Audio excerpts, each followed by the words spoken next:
Welcome to the Family Pictures Podcast. I'm Michael Branson Smith, and I'm here with Jim Groom. Hi.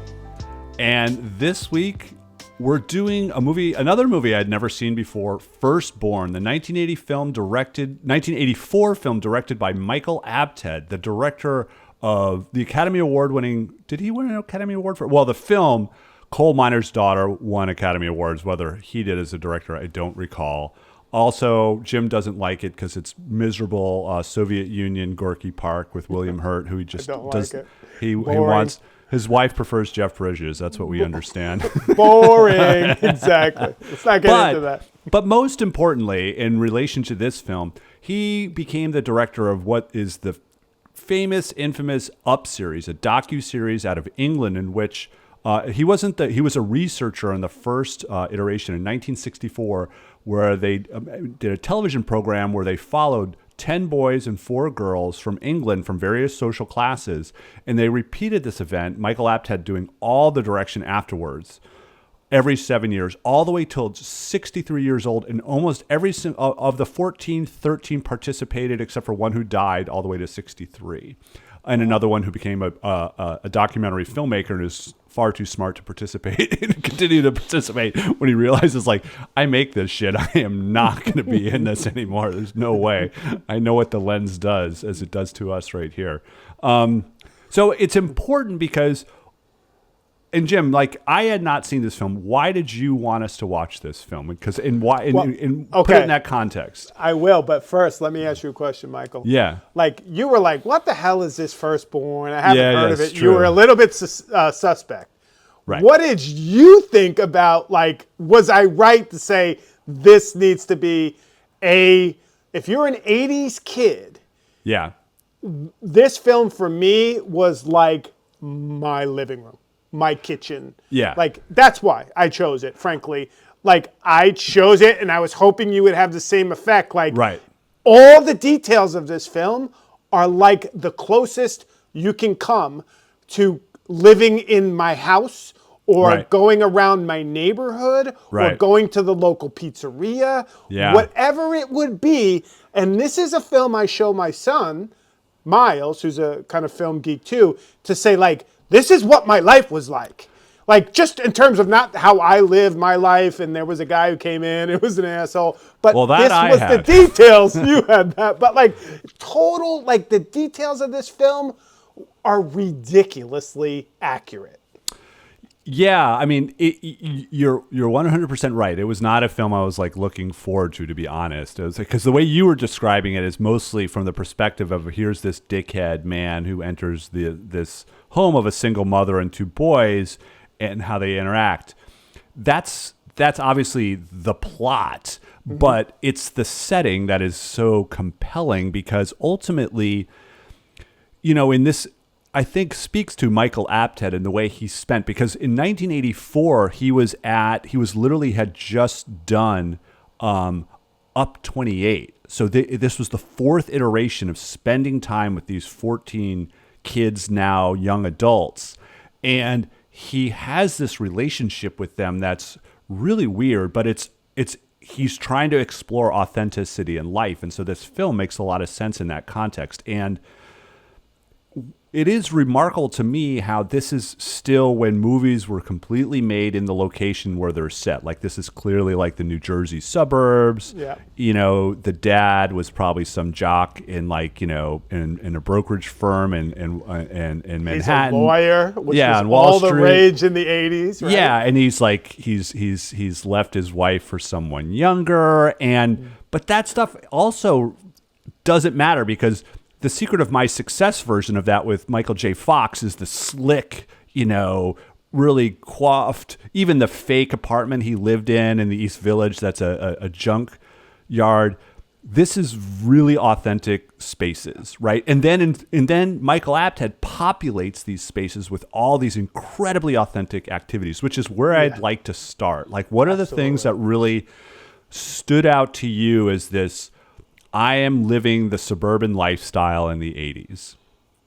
When we talk about these spaces, like you're saying, I just want to say, like, the first scene is the 80s music that starts the credits and then goes into his bedroom, very authentic, and then he clicks the button on the radio next to his bed, and the music stops, and he goes to bed. Which I love that scene because it kind of like brings you into his house. Next scene is them in the morning, right? We get introduced to his brother. So I'm talking about Jake, who is played by Corey Haim.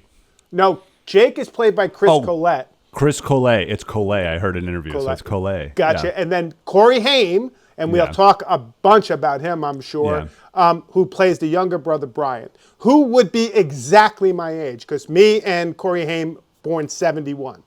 Okay. He is playing in the kitchen with a Merlin handheld game, drinking Minute Maid orange juice, as him and his brother fight about who stole whose batteries, because the older brother, has a Walkman that the younger kid stole the batteries from. It's just, for me, it was like, as soon as I saw that scene, I was in it, because that was like totally how I lived in the 80s. Yeah, and the way the boys interact with one another, like Brian's drinking out of the car, and it's like, don't worry, I didn't spit in it, you know. And then the brother grabs him by the head and starts hitting him. Yeah, I'll cut your feet off if you go into my room again. Yeah, no, the relationship of the boys, the siblings in general, is kind of incredible. Like, you know, there's the moment when, and we should mention also, their mother is played by Terry Garr, our favorite from, you know, who's amazing, Mr. Mom, you know, and she's incredible. And she's taking the two of them in the classic 80s Volvo, right? The boxy red Volvo station wagon, and he's getting his permit. And there's two things that happen there. First is, this is Michael Apted, and as they're coming out, and, you know, Jake is now going to have his permit, and he's going to be allowed to drive, we see this mini posse of boys jump out of an El Camino, right? And they're all different sizes, and one has his arm around the littlest one, and I was like, holy shit, this is like the 80s version of the Outsider Boys, right? They're clearly like some form of family, because they're going to it's not like they're like at the mall, they're going to the DMV together, right? Yeah. So there's a reason you go to the DMV. It's not just an everyday activity. And so I'm like, that's incredible. Like, that's an incredible flex by Michael Apted to just create this mini moment. But back to the boys. So they're in the car, and you know, they're talking about, like, you don't get to drive. And then Brian starts ratting his brother about how their dad let him drive, right? And even on the highway, and he's literally doing the classic, like, trying to punch his brother, you know, from the front and going back and forth. The guy, and also, Michael, who lets their kid drive out of the parking lot when they just got their learner's permit? It's like he jumps in and he's driving right out, and punching his brother in the back seat. I mean, come on. And he flies from the back seat to the far rear of awesome. Which is classic, you know, activity in a Volvo as someone who spent some time. Terry Garr is not wearing her seatbelt, and the kid's got his face between the two seats. That's totally like, no one cared about his seatbelt. It wasn't a law yet. Like, anyone could sit anywhere. And the idea of driving, I mean, it changes as I get older, I guess, when I'm more afraid for my kids to drive. But, like, it just seemed like a moment like, jump in the car, drive, you'll figure it out. Like, right. Yeah, pretty much. Yeah, I actually kind of did that with my son. We were traveling to a volleyball tournament, and we're like, well, Wyatt has his permit now. We should let him drive a little bit. So we kind of turned off this main road, and we was driving through some suburbs, and I was like, okay, so we let him start driving, and we ended up at a dead end, and it was like kind of a park. You know, an entrance to a park dead end. And I was like, oh, okay. And there's a car right next to us, and he's trying to do like a K-turn to turn around. And I swear, I was like, oh shit, he almost hit the other car. And I was like, and he's going like 5 miles an hour. I was like, dude, you got to slow down. but that's how you learn ultimately, right? I mean, he learned from driving his grandma's like little go-kart around her farm. So like it's like, oh, he'll be fine. So it lives. It does lives. That we don't. Who needs no stinking like teacher service here, driver's ed. That's right. Well, I have stories from driver's ed, but I will tell you this, like, so we went right to the learner's permit. Let's go back a little bit. Oh, so yeah. They're Sure. fighting, and your mic is kind of getting muffled. I don't know why. Oh, really? Oh, that's my hands on my laptop. Okay. So just so you know. Yeah. No, it's not this mic, so it's fine. We're good. Okay. So, sorry to interrupt you. I'm a big fan. As I was saying, we go back from the kitchen, right? Yeah. And the kitchen, they're fighting, whatever. They go to school. Next scene is you see Jake going to high school. Right. And that's when you're introduced to who? Oh Robert Downey Jr. Oh, yeah. And Sarah Jessica Parker. Yeah. Like kids. Yeah. Absolutely kids. This is the second time we've caught Robert Downey, a really, really young Robert Downey Jr. I can't remember which other movie it was that we've done so far already. I'm already forgetting. We've done so many of these. But, yeah, and he's we have not caught a young Robert Downey Jr. yet. I'm going to fact check you on that one. I'm pretty sure we have. Me. I think you're wrong. But anyway, yeah, I mean, and Robert Downey Jr. already has this kind of like dickish side, and he's the you know, the he just got his ear pierced. Yeah, he's the scufflaw. But now someone says, was it the right ear? Which is something you would totally say. I did not catch that. That is so funny. Was it the right ear? And then he goes, of course it was the right ear, whatever. And then they're like, how did your parents let you get your ears pierced? He said, well, I promised them I wouldn't get a mohawk. It's so real to me. Yeah. No, and I mean, and this is yet another, the setting of the high school is just, it's just a regular high school. And you get a sense that, you know, Michael Apted basically like, yeah, let's just cast all the kids from this high school. Absolutely. You know, as long we'll just get a bunch of waivers from these parents and they'll all say, yeah. And like one of my favorite scenes, it's a scene later on, but the lacrosse, and of course they play lacrosse because they're in New Jersey, right? The boys play lacrosse, and the coach looks like Tackleberry from Police Academy. He totally does. You know, and he talks like him too. And later on, and so it doesn't matter. He's given this speech to the boys, and this is because the motley crew of boys that are all forced to sit in front of them, and they're all just real high school boys. Like, Absolutely. How many movies are we forced to endure where it's like 30-year-olds playing high school kids? You know what I mean? Yeah. And so this is just a bunch of boys, literally. And he's given this speech about how the hygiene speech about, you know, if you get athlete's foot, right, and what it can happen to you. And he's like, so just remember, you got to wash your head first, your head, your crotch, and then your feet. And then he just suddenly goes off and it's like, well, you know, actually, I didn't listen to that message myself. And he's like, I lost a testicle. And the boys are like, TMI, what? TMI in the 80s. Like, what? Well, I'll tell you, though, I mean, so we go into the school. Yeah. It's the cross thing is interesting to me because I don't know if I've ever mentioned on this podcast, I'm from Long Island. You know, lacrosse is a big deal on Long Island. Like it was one of the strongholds, like New Jersey and other places. Yeah. And my dad was a Long Island coach. My brother was a lacrosse coach. My brother played lacrosse. My brother's kids play lacrosse. It's like the lacrosse mafia, right? So wait, so you were part of that? I sucked. I tried to play defense at lacrosse, but I was terrible. I couldn't handle the freaking ball. I was. My father was like, "Stop! Don't! You're gonna ruin my. You know, if anyone sees you and says you're my son, you're ruining it for my good sons." Totally, because my other brothers were good, and you know. But I wasn't a huge fan of lacrosse. I liked football and wrestling much more. But anyway, cross, you don't see lacrosse in movies, right? It's so specifically regional that for me, it was another connection when I saw this movie. I was like, oh my God, lacrosse. Yeah. The other piece, though, is when they go into school, they sit down, and the freaking teacher comes in, who we'll talk about.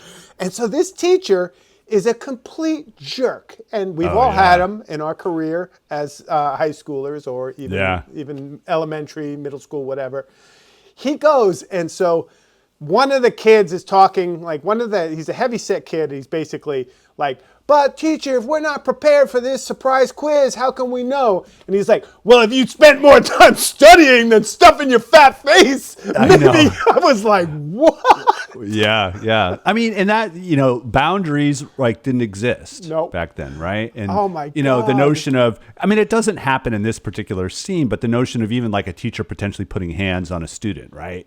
Yeah. Like this guy, you can tell definitely had, and he's literally got like a twirled up mustache, which is hilarious, right? He has a beard, but his mustache is slightly twirled at the end. And I was like, oh my God, this and is he so funny. lords it over them. Like that's his whole thing, is lording it over the students. And we'll come back to that. No, I mean, and that is something. I mean, it becomes an important moment later in the film. But this notion of teachers that literally this was how they felt good about themselves, by dominating kids in a classroom, right? Oh yeah. And it's something to behold. But back to let's head back to the house, because the house is this. Yes, Michael. Yes, I want to go back to the house. This safe home. This home where you can tell. This was one of those homes where everybody was allowed to be, right? There's this scene where after school, Jake comes with like 4 high school boyfriends. Brian has his nerdy friend, and they're playing video games or something. And they're all in the kitchen, and they're all razzing one another and giving each other crap. But they're raiding the cabinets of food. Like it's totally like a melee, and you can tell they're totally comfortable, and none of them are saying like, are we going to get in trouble? Blah, blah, blah. And the thing that stood out to me is, so there's this scene, they're all giving each other shit and having a great time and being high school boys. Wendy comes home, the mom, and she's got this giant, like 20-pound box of all detergent and a bunch of groceries. And the older boys go flying out to help her, right? Oh, absolutely. And it's not like it doesn't seem false at all. And it's not like she's, ingratiating herself with the boys and like trying to pretend like she's young. Like that's what would happen now. Like it would be the adult who's like cool because she gets teenagers and no, it's more simple than that. It's simply letting teenagers be. Like you're not giving them shit. She's clearly, the mom is like, you guys are boys. Do what you want. You're teenagers. Be yourselves. I'm not going to fuck with you. And they, in turn, are incredibly respectful, which is actually, I think, a really honest portrait, which is really wonderful. I agree. And, I also got held up with what they were eating. Like there was the Twisties, there was the ring dings. Like there were all the details of like Drake cakes. And later on, there's the coffee cake juniors at a crucial scene. Like it was just all of those details, like you said, from the all detergent to the, what was the name of it? The Uncle Ben's rice. Oh, yeah. All the foods. We could do an entire podcast about the foods that they had as a family. Yeah. And the appliances. Yeah. Like, I mean, so I agree with you. But there's also, he didn't know that he had his permit license. So his mom's like, we got to go. But there's a really touching scene when the friends are like, okay, we'll see you later. They eat all their food and they run. And I totally relate to that. My family, my house was like that. We had 7 kids, and then my friends would come in and we would ravage, the big kitchen, which had the same cabinets, and then go in like them and watch MTV, right? With our Def Leppard shirts, like them, right? Like it was identical. The Def Leppard shirt was the best. Yeah. It's amazing. But she has that moment where she's like, she's looking at him. She's like, I can't believe how old you're getting. And I can't believe you're ready to drive. And, give me a hug. And he's kind of awkward with it. But like, that was a really cool moment. And like a moment as a parent now, like I deeply relate to my kid going off to college, or my kid taking their permit test here in Italy or whatever. Like it's real. And so I thought Terry Garr was just amazing as the mom. Some unfortunate, like kind of, she has to play the unfortunate dupe in some ways, as the mom, but also as a mom, now I know why I was never like actually attracted to Terry Garr, because I always understood Terry Garr as a figure and an extension of my mom. Right. Like Terry Garr is like a mom figure for me. And so like her passing recently in all the 80s movies she's filmed was in, but particularly this one, Yeah. was really, I saw her as the archetype of an 80s mom. Yeah. Yeah. I mean, and the way that she moves about the space and like some of the things that she does, just the classic, like, she's just raking the yard or working in the garden in the back, cleaning the house. Well, there's the funky thing where the professional cleaners is a preview, but just like even making a cake, like it's really all these basic home activities, and then the foods, for example, this is another one. It's like just simply, this is a done thing now. Writing checks with all the bills sprawled on the table, right? While she's smoking a cigarette. Non-stop cigarettes. Yeah. Right? Well, that's post when loser Sam shows up. But yeah. And so that's a big part of this film. It's like the amounts of domesticity that are just kind of peppered throughout that are all just natural. And I always, when I think of things like this, I wonder how much of that was just scripted or that was, part of Michael Apted's decision making. It's like, well, we have these lines. What are these activities we're going to pepper throughout to kind of hold this thing together? And that's what ultimately I think holds this film together is this, yes, there's the dirt bike scene. Yes, there's the scene where like there's a fight, but it's all draped in all these like pieces of natural suburban domesticity. Which you as a kid, I mean, watching this, which I was in 84, deeply relate to, right? And so like they're watching MTV or they're eating, all of that junk at the table and joking with their friends and coming from lacrosse practice or whatever. Right. It's like, I am like fully relating at a level that, it's hard to understand seeing this maybe post facto. And I would stop the film when I was watching it with my son. Every 3 or 4 seconds, it'd be like, and look at this, and look at this. And he's like, Dad, let me watch the film. I get what you're saying. But I'm like, there is no better recreation of that 80s domesticity of a suburban white kid, like to be clear, than you would see in this film. I haven't seen one better yet. Yeah, I mean, and you compare it to, say, like the John Hughes domestic environment and it's literally the same economic class. Pretty much. Like this is an upper middle class. She's a single mom, so obviously that colors things a bit. But the idea of how pristine spaces are in a John Hughes film and like immaculate and there's everything's in its place and everybody is just like, much more hip and well dressed and there's none of that here. It's like incredibly just, hey, let's walk into this person's house and it's like, this looks good. Let's shoot, Exactly. Totally. Like, get the camera out. It's almost like, what is that guy's name who goes into like Titty Cut Follies, Frederick Wiseman, and he puts the cameras down, shoot for like 6 hours. Like, that's what Apted was like with this. This is like the Titty Cut Follies of an 80s suburban house. Yeah. And so, just a few more before the home life gets invaded by a man and the idea of what it's like to be a single mom and how men and boys without a male role model or how that relationship is too. But I think we should get out of the house just for a second and the few other spaces that we're allowed to inhabit, like the mall, for example. Yeah. Right. And how Jake and Sarah Jessica Parker, his girlfriend, are just like inhabiting the mall. And it's not like this big grand mall shoot. It's these like shit little clothing stores, right? With their like stickers that say things like tropical fever. That's what I picked up on too. And those crazy colors. Yeah. Like and it's orange and purple.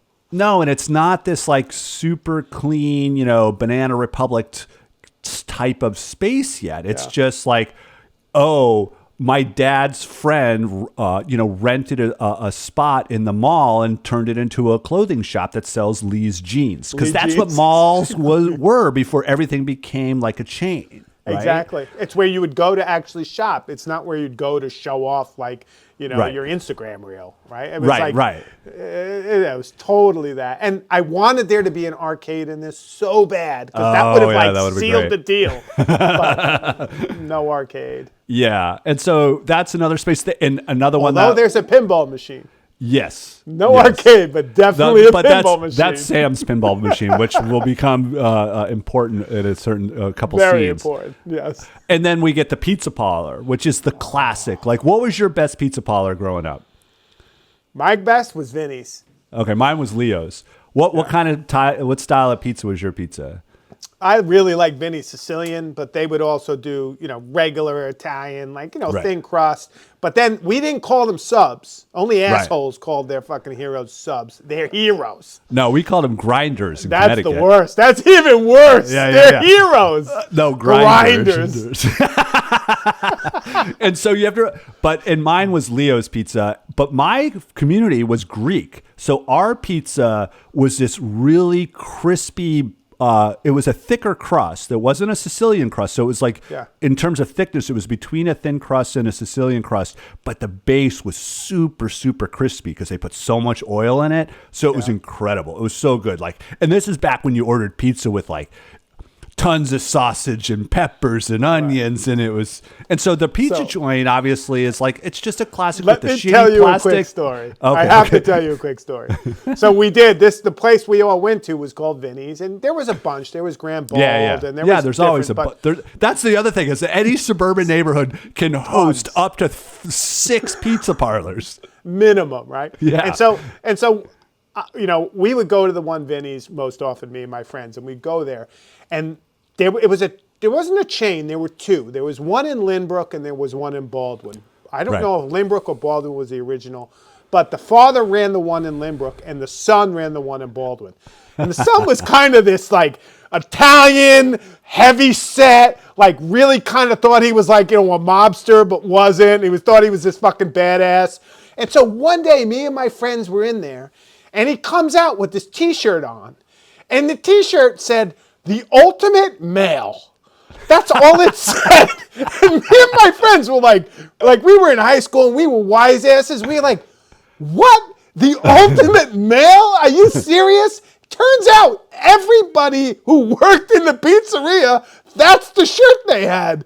And it was like the new, I don't know, like Vinny's had become. It's a uniform. Yeah, the ultimate male. I was like, what an idiot. So I lost a little bit of respect for Vinny's after the ultimate male kind of t-shirt. But it's a precursor. He's going to have his own USC tag team group, right? It really does give you an idea of what he was like as a person. Yeah. But the pizza was awesome. Yeah. And then I think one of the last settings, and it comes up in 2 spaces, is the idea of wooded areas surrounding your suburban home. And that's just a space you spent time in, which is something that was deeply personal to me. Yeah. My best friend growing up, we spent basically hours in the woods making forts, building dams and brooks, canoeing on a pond and hunting turtles, and it was just endless amounts of times in the woods. And there's this scene where Jake and Brian are going through the woods, just walking through the woods in their backyard. They're just like, this is, why not? And the way they talk like brothers. They're not like, let's have these fake deep conversations. It's only in the context of something happened. And Brian has one of the things I dreamed of having forever. He has a wrist rocket. A wrist rocket. So fucking good. Wrist rocket, man. That is what an insane tool that was, because that we were allowed to have someone up. Well, he fucks up a crow, which, something I witnessed too as a kid is I was walking around with this. He wasn't a good friend of mine, and that's the other thing in the 80s is you end up with random. This or that person, and you're spending a day with them, right? And you're like, how did this happen? And we're walking through the room. I can't even remember his name, and he had a wrist rocket, and I so desperately wanted, and he wouldn't let me try it, and it pissed me off. And he uses it, and he kills a squirrel with it. And this is the first time I'd ever seen something like murdered in front of me, you know, and it's dead, it's not oops. And that happens in this film, and they're both just kind of in awe of wait, And he's like, I didn't mean to. And he's Yeah. like such a kid. Like, I didn't mean to. It was good. Like there was the know? post facto of it. Yeah. The other thing, and wrist rockets, like seriously, like they were scary. Yeah. Kids in my neighborhood had them, and when you knew they had them, it was like, that dude has a wrist rocket, and he might have it. Go. And the other thing was nunchucks. Did you have nunchucks? No. You could make your own nunchucks. You would cut a lacrosse stick up in pieces, and then you would kind of attach the chain, and people would be making their own nunchucks. But nunchucks are like something you're more likely to hurt yourself than someone else. A wrist rocket, and for those that know what a wrist rocket, it's like basically a high-powered slingshot, where it's a slingshot that has a fulcrum on it, so you can. So it sits on the fulcrum sits on top of your forearm, so you have all this leverage to not only just pull the band back with whatever a marble or marbles were like the most insane thing you could shoot because they're incredibly it's like accurate. A bullet. Yeah, it was nuts. So the wrist rocket, and then the last one in the woods was Jake and Jessica Parker, right? And the stealing of the wine, right? Which is a classic thing. Like Jake is dating Jessica. This is I think Sam's moved in, and we're about to finally get to Sam. And Sarah Jessica Parker's character is stolen a bottle of red wine, and they're debating about whether it's good or not because it's old and it's like this is like alcohol back in the 80s. You had no idea what the fuck anything was, right? Exactly. Blame your older sister. That was the other great thing. It's like, oh, they think you stole it? Blame your older sister. Yeah. And they're just hanging out in this field in front of this A-frame that was like formerly some cabin or a house, and they're just making out and drinking and this is suburban life, It's like finding places where you can be alone and no one's going to bother you. And the woods was one of those places, right? Yeah. And funnily enough, it was also one of those scary places too. Because when I was young, like the Corey Haim age, like the 10, 11, 12, this is when, and I had an older brother as you did, and the gangs of different ages happen, right? Where younger, it tended to be like in the film 1 or 2. But as they got older, the gangs and groups got bigger and bigger. Yeah. And when I was like probably 8 or 9, and my brother was still only like 12, Corey Haim age or a little older, there was yet another level, the high school kids. And the high school kids in the late 70s were terrifying. Absolutely. Dazed and confused. If anyone's seen that, it's real. Yeah, they were terrifying. And I remember we would just go down the street along the brook and the woods, and suddenly there'd be like 8 or 9 17-year-old boys that were they're all shaggy, long hair, and like probably high as shit, and just dirt balls, we used to call them. Stay away from the dirt balls. Yeah, and so it's just a real space. Like they don't showcase that in this film, but it is part of this like real space that existed, the woods as well. Yeah. But finally, we meet Sam. How do we meet Sam in this film, and who is Sam? Sam is the best. I mean, Sam is Peter Weller, and Sam. It's really, it's a performance that I don't know if it's as good as the performance of Christopher Walken in At Close Range. Right. But it's right there. Yeah. Like, it is like a very convincing performance of, Jake and Brian's mom has a new boyfriend. And the new boyfriend rolls out of bed and walks into the kitchen looking for coffee and like, hey guys, where's coffee? And like, that's how you're introduced to this, new significant other of your mom. And it's just a bad scene. It's so bad. Like, he never should have gone downstairs, No way. Never. Like, the notion of like he's showing up with like his shirt open, he's clearly just slept with your mom, Exactly. and he's like disheveled and probably hungover, and he's just trying to introduce himself, right? And there's there is a visceral.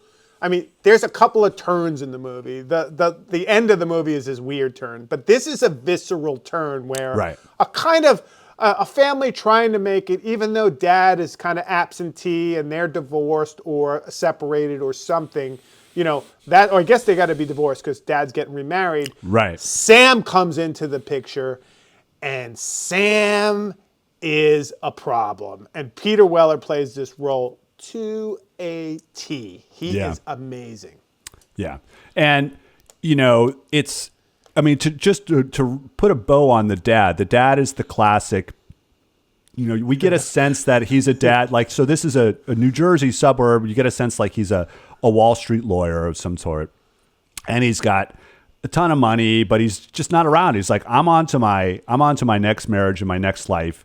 And he comes to see his sons and they're all excited. And even Terry Garr, this is like, who still holds a candle for her husband, her ex-husband, is expecting to be invited to be part of this evening. Right. Yeah. Maybe a rekindling. Right. Exactly. And so, but it turns out to be just a ruse for the dad to tell Brian and Jake that he's getting remarried.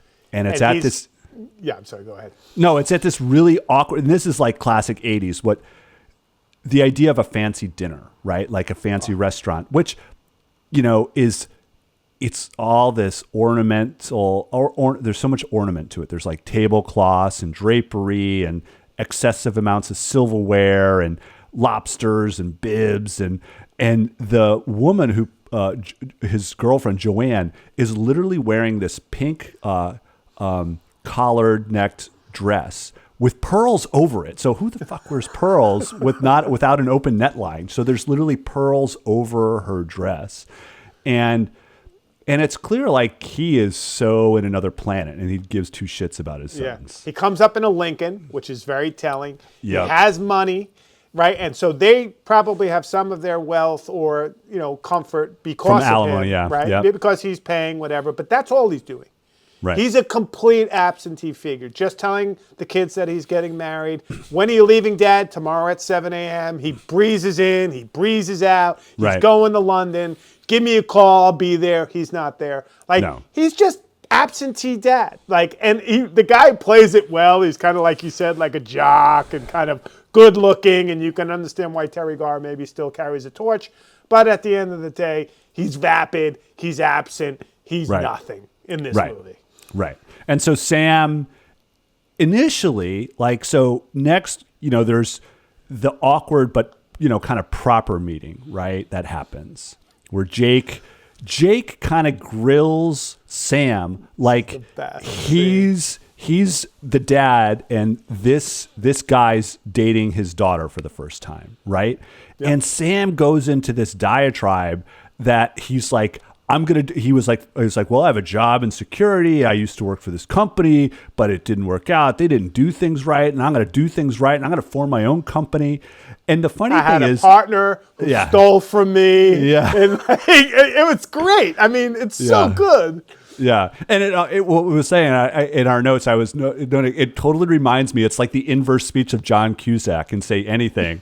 It's like, I don't want to do anything process. I don't want to be part of anything process, sold, bought, or purchased. Yeah. And it's just like, he's the complete opposite. It's like, and I talk about it, he's like the classic character, the bullshitter, like, the Ralph Cramden, Fred Flintstone. We're going to do some things and we're going to make some money and it's going to be amazing, right? It's like, I got all the tools. I got all of it. Exactly. And I tell you, and he says, we're going to beat AAA, Locks, or whatever at their own game. Right. But I think this was such a great scene because obviously the son now is kind of, like you said, playing the parent. He's kind of grilling her new boyfriend. Right. And the boyfriend, the way that Peter Weller plays him, is a convincing figure we've all seen who's just a bullshitter and who is just feeding you lies. And the son tracks it. I mean, he'll track lie after lie and story after story because he's like, puts it together that this is not a reliable narrator. This guy is just, he's the last person you want dating your mom. Mm-hmm. And here they are in that situation. But I just love, the way Peter Weller in the camera gets up and kind of looks closely and is really being genuine. Is like, I'm going to give the customers what they want. Those people forgot what the customer means. And he's trying to sound convincing. Yeah. But the 16-year-old across from him has already pegged him as a bullshitter. And I just love that scene, But this leads to the kind of like the salad days of the new relationship, right? Yeah. And all is good. And the way that, Sam tries to ingratiate himself and it's like, I can be a dad. I can be part of this family and I'm going to show them I'm cool. And like, like there's another classic thing of the Suburban. He's like, that Jake and Brian are just literally playing catch on the street in front of their house. Classic. And Sam pops in there and catches the ball and whips it really hard at Jake and says, well, I played minor league ball. And I'm like, I'm cool. And there's all these artifacts of suddenly trying to be a man that can teach his sons how to be a man. Like right? stepping into the role, right? Like it's somehow cooking with coal and mesquite is that's some for him. That's the pathway to like their heart, which is such a weird one. Yeah, and it's just a thing. Like it's like this is like, if you're a real man, you cook with mesquite, right? Yeah. Like if you're,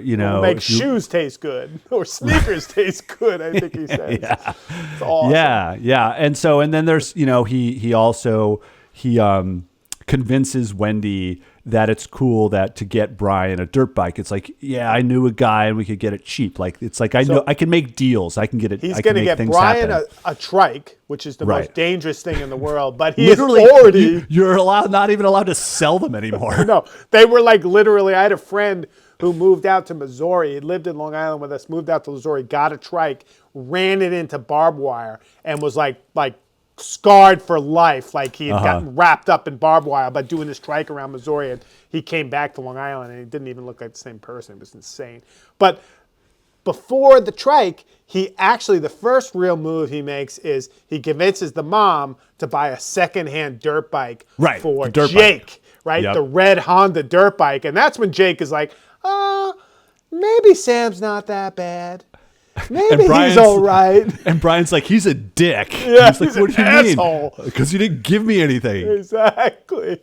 And then now he's promising Brian a trike, and Brian's like, and Jake now thinks he is a jerk because he threw the baseball at him. And Brian's like, well, maybe he's not that bad. So they're going through that honeymoon period where they're almost believing that this guy might be all right. Right. Which is, I mean, small story. Like I grew up in a single mom household, and my mom inevitably had relationships with men, and there were guys like this one man who I loved because he introduced me to James Bond. Like I had never seen a James Bond movie, and he took me to see Moonraker, and I was like, holy shit, this is the coolest movie I've ever seen in my life. Like I've never seen an adult piece of science fiction.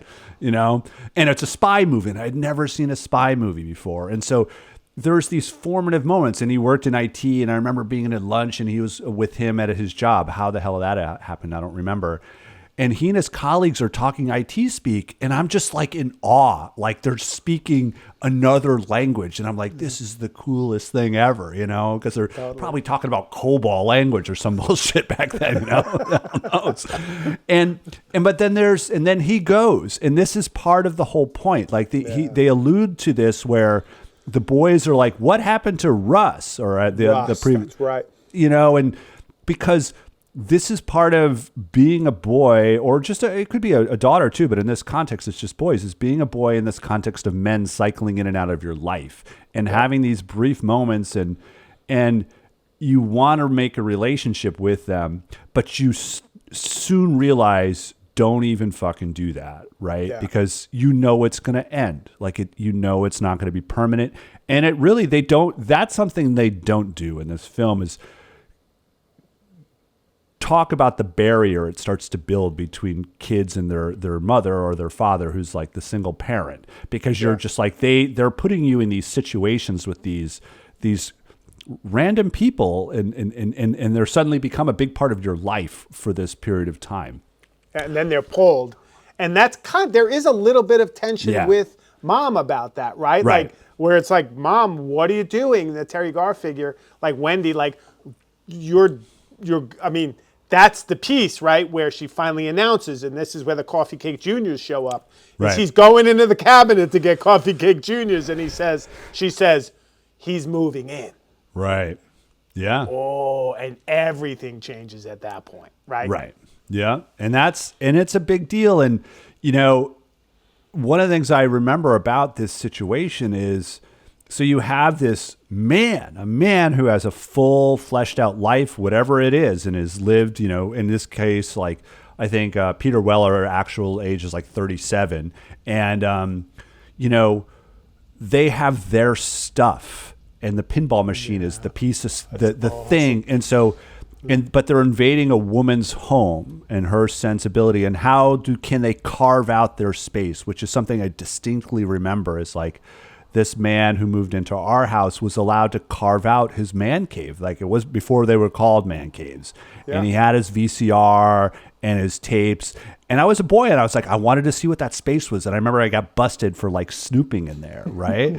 But it was locked too. It was a locked room, but I picked the lock because it was one of those stupid little fucking locks that you can pick with like a toothpick, for God's sake, or your fingernail.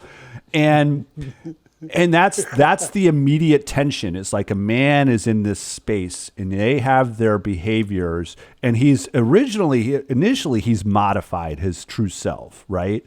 Yeah. But as he adopts that space as his, he starts to change. And I mean, it's probably beating you over the head with the metaphor here, but the first thing he does is he moves in, although I don't know if he's moved in yet. This is when she announced he's moved in. Right. Is he's changing the locks. Right. Right. And he's putting the bar in the sliding door, all of the stuff where it's like, they're now locked in with him, right? It's metaphorical, obviously, like, you're locked in. Yeah. Yeah. And there's a moment where Jake's like, I can't fucking get out of my own house, right? Because he's not used to the bar and the sliding glass. And that's like a precursor to the real pivot in my mind, which is the family dinner. They go out to dinner. And so to me, this is like the parallel to the dinner with their dad, which is his family false fake dinner, where they go to more of a typical family restaurant, right? And that's the setting of that's really great. But of course, Peter Weller, he starts, Sam starts talking crap about the service and how it's a bunch of bullshit the way that they're being treated, and it's like, I could do this better, and we were going to do this, and then the next bullshit plan comes up. We're going to get a restaurant. We're going to get this money, and we're going to figure this out. We'll flip a house. We'll flip a house right away, right? Yeah, we're going to buy this house with some money, and we're going to be able to put all this time into it. We're going to flip it and make all the money, the seed money we need to get this restaurant. And it's like, Jesus, this is like out of the Ralph Crandon playbook. It's like, it's this like scaffold of plans that are never going to happen, but it's not a big joke.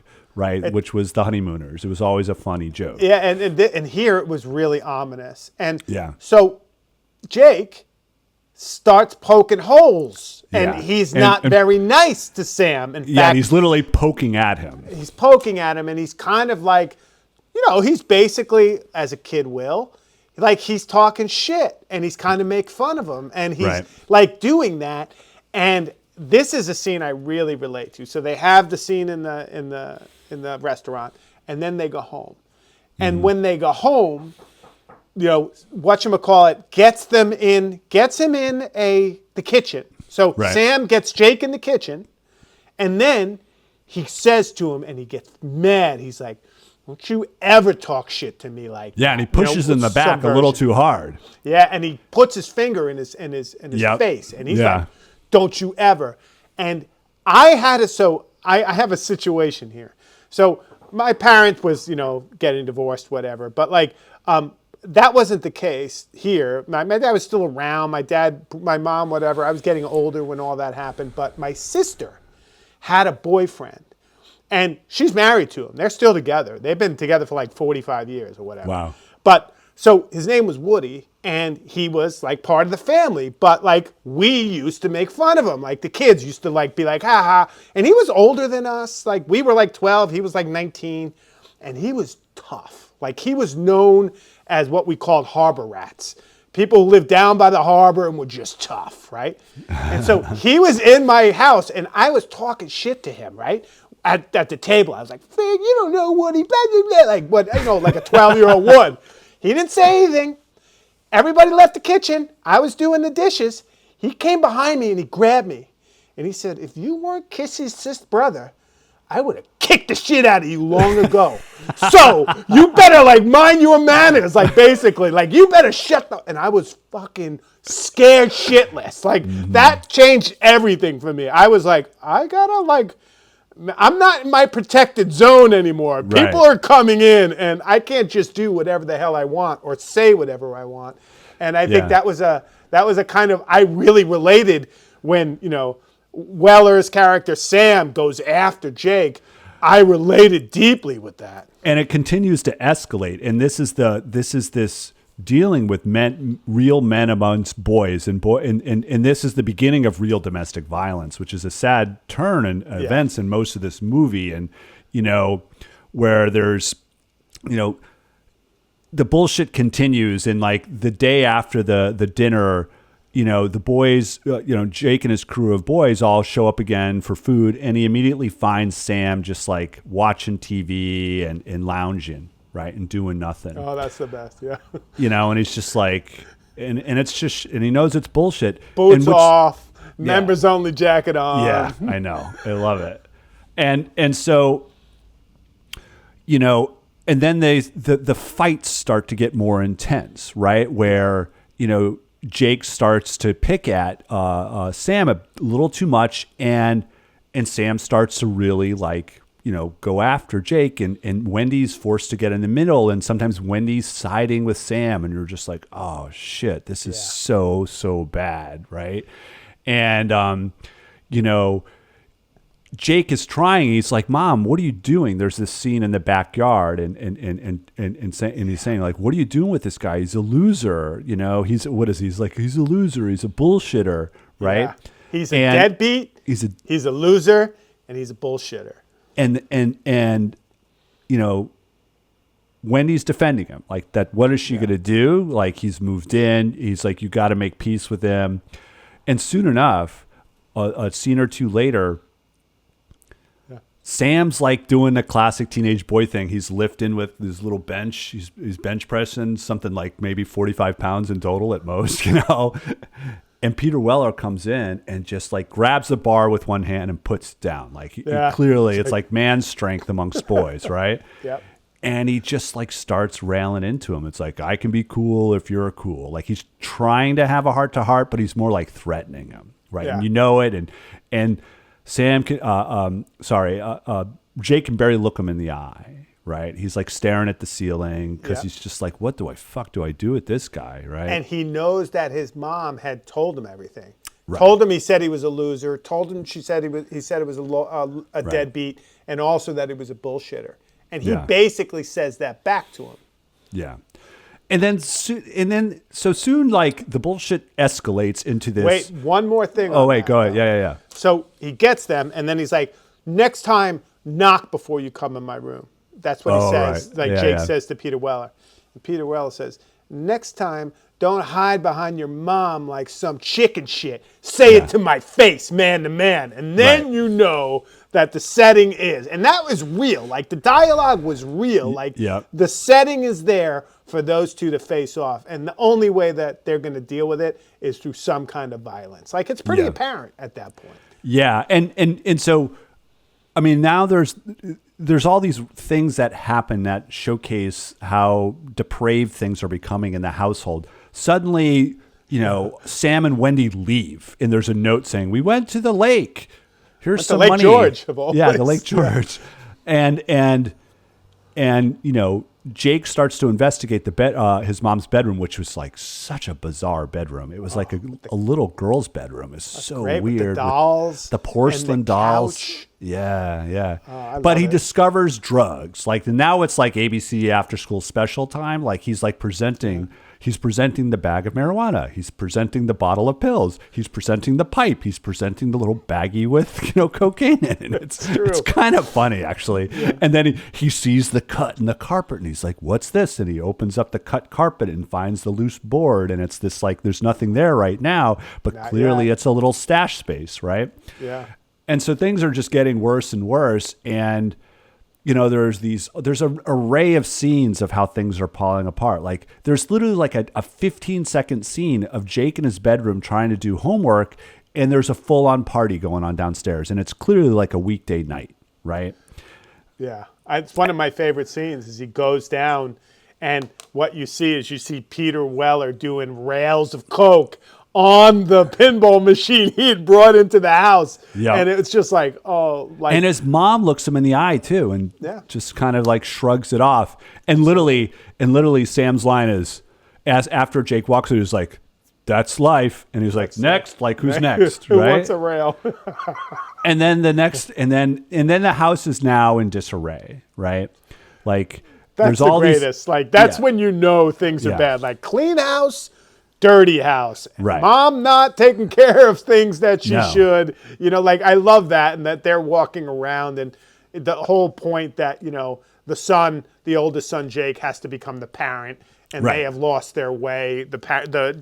Sam and Wendy, and it's kind of pretty apparent what they're trying to say there. And it escalates with this moment where, like, so Brian, played by Corey Haim, is like a total. We learn over time that he's a bit of a prankster. He's a total wise ass to his brother, and his brother, for the most part, takes it because he's his little brother, and but he keeps like getting in trouble for getting in fights at school, and Brian's done this thing where he's been signing the notes for Wendy so he won't have to like tell his mom. But eventually it happens enough that Wendy gets a phone call like, your son's not allowed to come home until you come pick him up.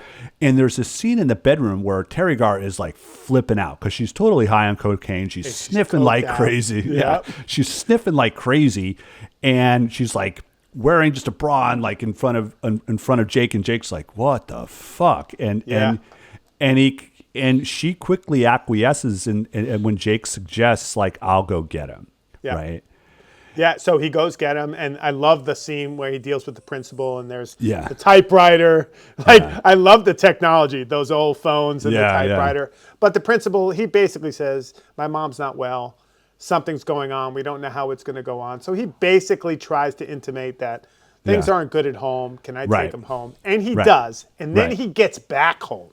Right. And this what happens when he gets back home? And this is when shit finally really falls apart because Sam goes after Brian, right? And this is this is where, what does he call, what does Brian call Sam? Oh, that's my favorite line. I got to find it. He's like, eat shit, dickhead. And that's so real. Like, that's something you would say as a 12-year-old, in 1984. Eat shit, dickhead. Yeah, and so he literally chases after him and literally pulls his belt out of his pants, and he's like slamming on his door to try to, knock it down, and then Jake tries to intervene, and this is when the real, like, the violence, like, is full blown, and it's like, I'm in control here, and let's take a second here and to break this down, because you saw this just like I did. So first day of shooting, Corey Haim, who's from a divorced relationship, his parents had the same thing. Right. I forgot this is that scene probably. Onto set.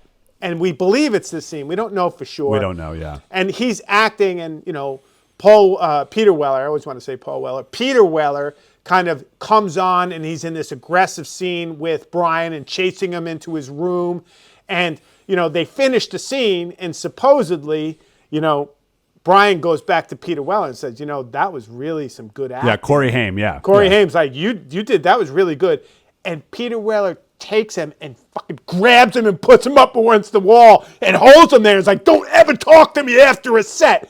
And supposedly it completely freaked out Corey Haim. Like, he was completely like scared of Peter Weller for the rest of the set. And or the rest of the shoot. And the story goes that there were literally assistant directors had to pull Peter Weller off. And in this day and age, that movie would have been fucking shut down, right? Yeah. Like Peter Weller would have been fired. There's just no way. And this will be a short segue. This is how you get a sense of the life of a child actor as just a tool, right? In this time, like Corey Haim was this really promising, young actor, and he peaks with this film called The Lost Boys, which is about a bunch of teenage vampires, and it's freaking amazing. And he befriends Corey Feldman, and who's like a little bit of a bad boy, and the two get into the party scene. And you just get a sense that they just didn't have minders back then. And it's like the River Phoenix story and all that kind of stuff. And and Corey Haim, by the time he's 38, he's addicted to like painkillers, and he's like incredibly unhealthy, and he's living with his mom in an apartment, and he's trying to make amends, like saying he's clean, he's trying to figure things out, and he fucking dies of pneumonia, right? Like, he's broke. He's an Oxycontin addict. Yeah. Right? He hasn't had a significant role since, like you said, The Lost Boys. And, and they make a sequel, and he's not allowed to do it. He's not allowed to do it, and he's crying. They have it on camera. Yeah. But, like, the thing that made me think about, like, the same thing you think about with NFL players, like, who get all messed up post-NFL based on the concussions or the hits or just what they have to go through. Right. Which, that's controversial. Yeah, and fast money and not knowing how to deal with it. Exactly. And I wonder if, like, with child actors, right, like, there's a similar kind of, like, hole in the kind of, moral web or infrastructure of Hollywood where, these kids just basically are left for dead after they're useful. And, like, there's no infrastructure to help them.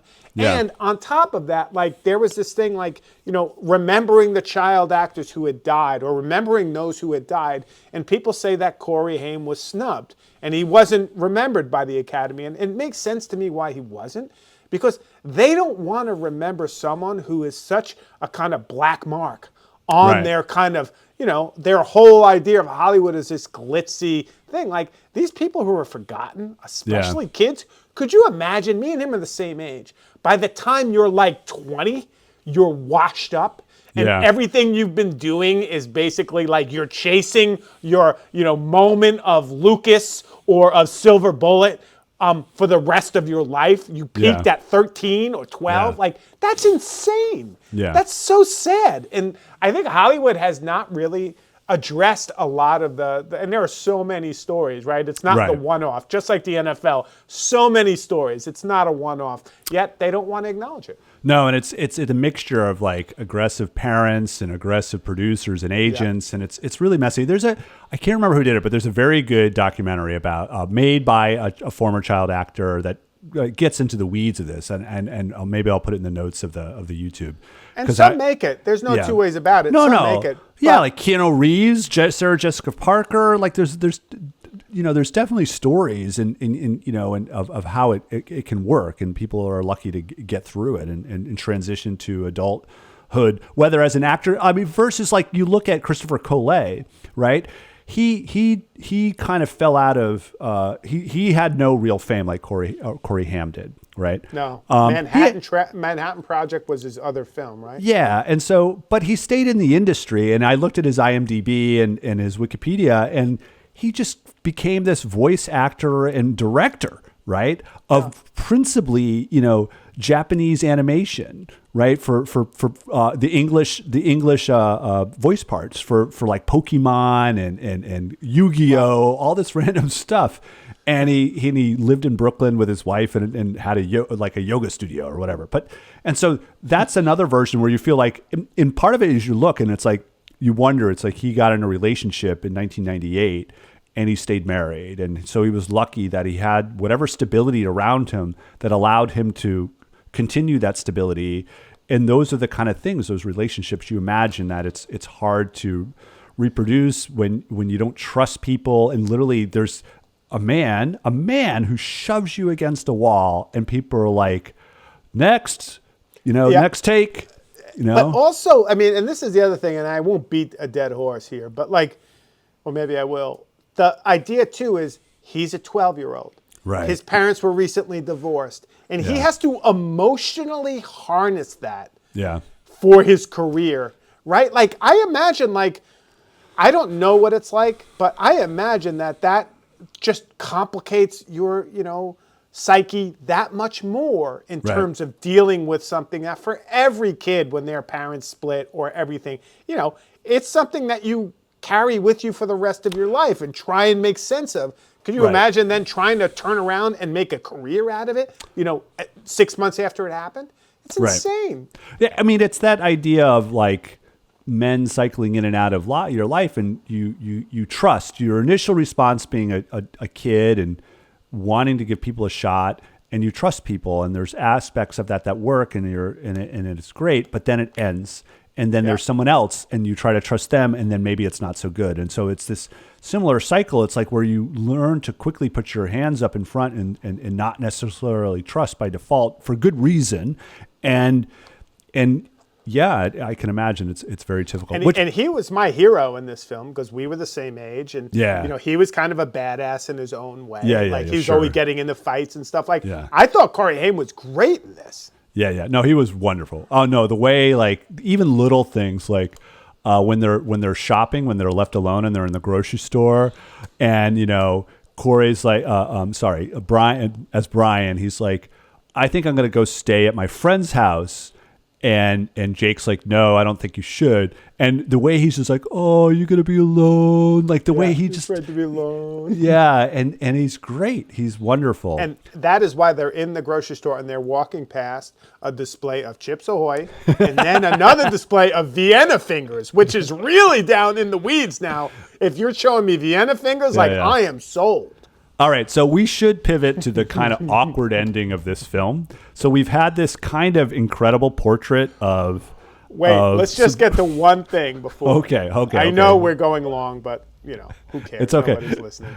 So, proper dinner, first time in a while, Sam's not around. Yeah, sure, this is good. Wendy makes the macadamia nuts. Jake says to cookies, Mom... You're a cokehead, aren't you? Best line in the movie. But this is the beginning of the awkward ending. This is actually in my notes. It's like the notion that a 16-year-old is going to host an intervention with his mother, right? To have the emotional wherewithal to strap that. I mean, I get the idea of but it's usually going to have to be led by a parent.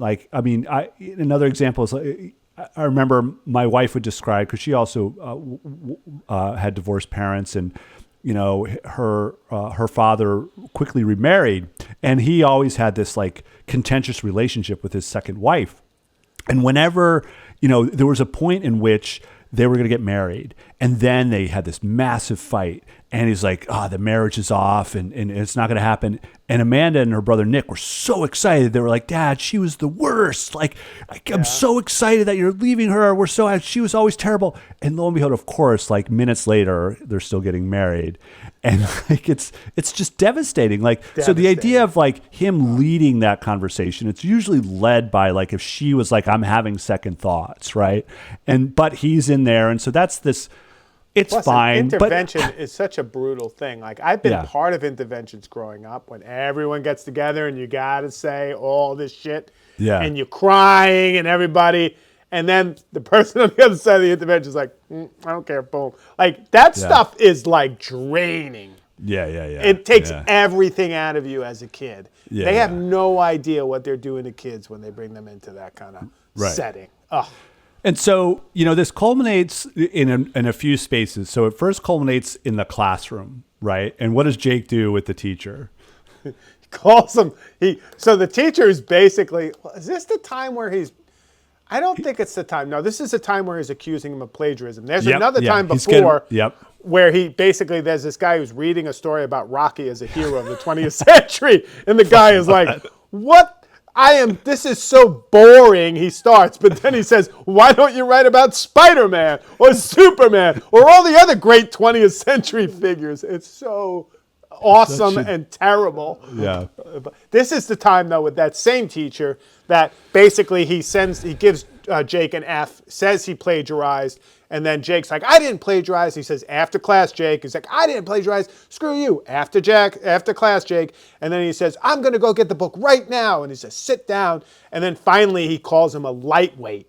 And he says, in the real world, because the guy says, in the real world, he says, in the real world, you'd be a grown man competing with a bunch of 10th graders. And that's just a great line. He just knocks them down. And then the rock music kicks in as he doesn't quite pull a full bender and starts because John Hughes knows how to do this way better, right? Good. Where he kicks the fuck you as the door slams kind of stuff.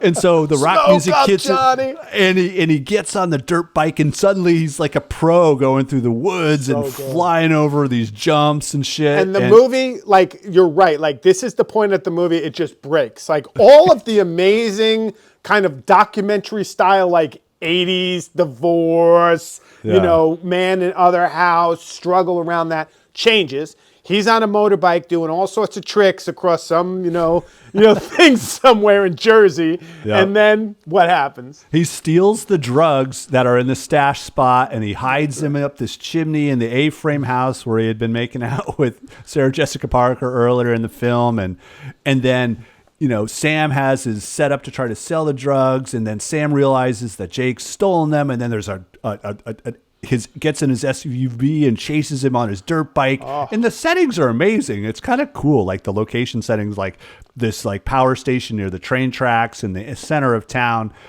But it all culminates where he basically gets him by the scruff and he mans him, right? And he forces like, give me the fucking drugs now, right? And he's like, no. And it's like, I'm going to hurt your mother if you don't give them to me. Yeah. And basically, I have to say, like, if you literally cut out all the bullshit in between and jumped right to that, where he tried to steal the drugs and hide them, right? And he figures it out and you just got rid of the car chase and the real violence happens. I think it would have been slightly better. I mean, the fantasy stuff, it's like the 80s. They can't help but turn this action movie bullshit into there. I know there wasn't enough car chases up and until this point. Right. There'd only been the trying to whale him in the back of the fucking Volvo. That's about it, right? But I have to say, one of my favorite moments during this chase, he's finally off the bike and running home, and he goes through the backyard, and there's this like German shepherd that starts barking at him and scares him, and this guy comes out in his robe, and he's got the smoked like sunglasses. And I was like, that's a Soprano enforcer for sure. Exactly. They're in that part of Jersey. So totally. Like this is the setting. It's like this is where Tony Soprano, after they tore down all those woods and made this new suburban development with these McMansions. That's where Tony Soprano moved in. Yeah, and I mean, I understand people have problems with the ending, but this is an 80s ending. This is the fantasy you want as a kid who's watching this, right? Because you're going to get the kid, you're going to get that guy out of your house. Because the mom, when they come back, finally after having the drugs, the mom has all his stuff packed. Right. And she's like, Wendy's like, get out. You're going to hurt my kids. I'm done. And then he's like, yeah, I'm not going anywhere. And then he starts to get physically abusive with all of them, starts hitting her, right? He starts going after Jake.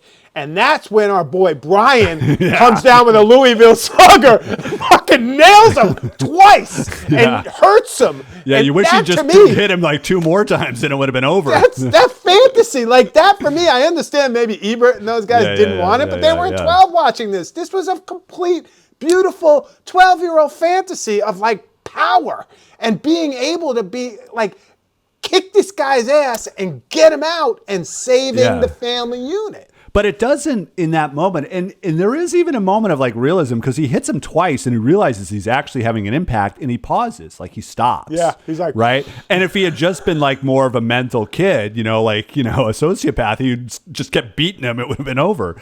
Yeah. And then it would have been a different picture. And actually that might have been interesting too, honestly. I mean, because in reality, what would happen is the police would be involved in this situation, right? There would be flashing blue and red lights. We'd see the desperate destruction of the home after this physical fight of like glass tables being busted and all that kind of stuff.